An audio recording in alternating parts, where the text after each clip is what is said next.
आता है, जब क्रोध चढ़ता है तब केवल सामने वाला व्यक्ति ही बर्बाद नहीं होता, पूरा घर बर्बाद हो जाता है। इसलिए कल कथा में कहा था, आप लोगों से निवेदन किया था कल कथा में कि बेडरूम होता है, ड्राइंग रूम होता है, वॉशरूम होता है, तो कंट्रोल रूम भी होना चाहिए जिसमें अपन क्रोध पर कंट्रोल कर सके।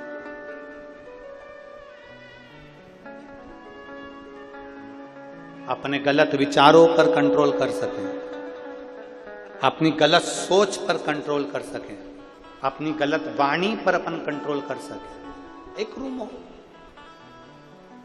वीरभद्र गए, पूरी यज्ञशाला को विध्वंस कर दिया।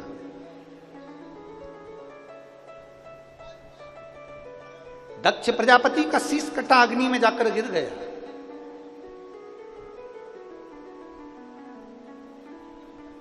सारे देवताओं ने भगवान शंकर की स्तुति करी, तो शिव है जिनका एक नाम है भोला, आशुतोष,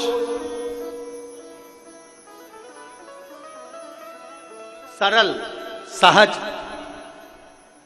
अगर कोई क्रोध भी करता है तो मेरा देव अधिदेव महादेव उसको क्षमा कर देता। सबने स्तुति करी, भोलेनाथ बाबा, शंभु त्रिकालदर्शी, कैलाशी, विनाशी, हे शंकर करुणा करिए बाबा, हे भोलेनाथ। दक्ष प्रजापति जो यजमान है उसका सिर कट गया है, अग्नि में गिर गया है, आप कुछ करिए।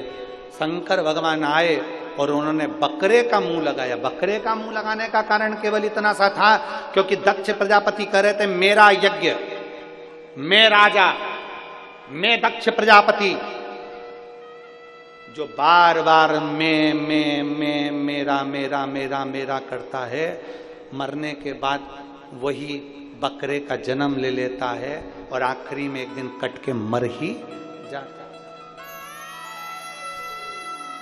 है। बहुत बचना चाहिए मैं संबोधन से और मेरे संबोधन से बचने का प्रयास। एक महाराज जी प्रवचन दे रहे थे, प्रवचन में महाराज जी ने कहा, मेरे मुख से 7 दिन तक गंगा बहेगी, तुम सब रोज आओ, डुबकी लगाओ।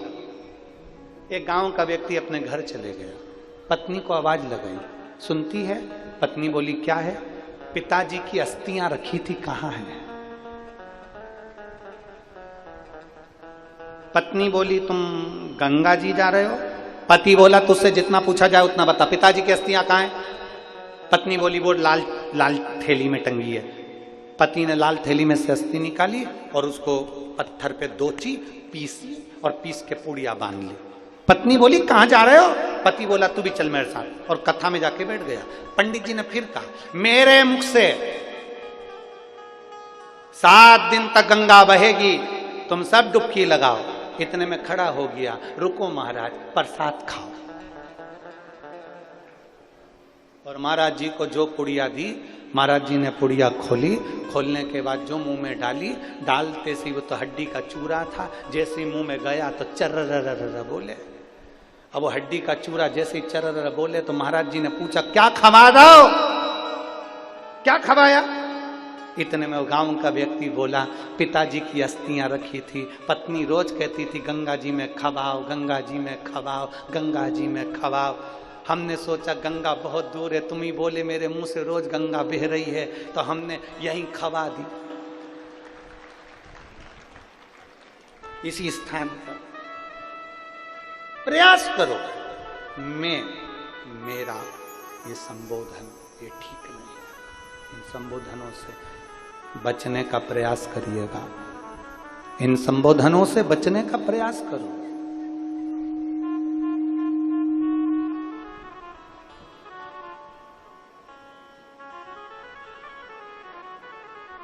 दक्ष प्रजापति का सिर कट गया, बकरे का मुख लग गया। अब बकरा स्तुति करे तो कैसे करे? तो ये जो बम बम भोले बोलते हो ना, ये सबसे पहले दक्ष प्रजापति ने बोला था, बकरे का मुंह लगने के बाद। अब बकरा हिंदी तो बोल नहीं सकता, परतवाड़ा के बकरे हो तो अंग्रेजी बोल सकते हो।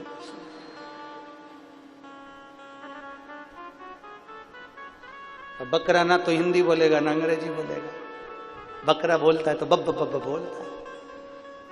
बकरे को सुनना, वो बोले बब बब। अब जैसे ही दक्ष प्रजापति का सिर लगा बकरे का, दक्ष प्रजापति ने शिव जी की स्तुति करी, चिल्लाकर बोला बब बब बब। शंकर जी को बड़ा अच्छा लगा, मेरे ससुर जी कितनी जोरदार स्तुति कर रहे हैं। शंकर भगवान ने आकर दर्शन दिया और वर दे दिया, जो मेरे मंदिर में आकर बम बम बोले भोलेगा, शंकर जी कहते मैं समझ जाऊंगा कि मेरा ससुर आया है। और कोई अगर स्त्री भी बम बम बोले बोलती है तो शंकर जी समझ जाते सास भी आई। बम बम बोलो बोलो जम के जरा एक बार हो जाए। बम बम बोल बम का नारा है सारी समस्या का हल।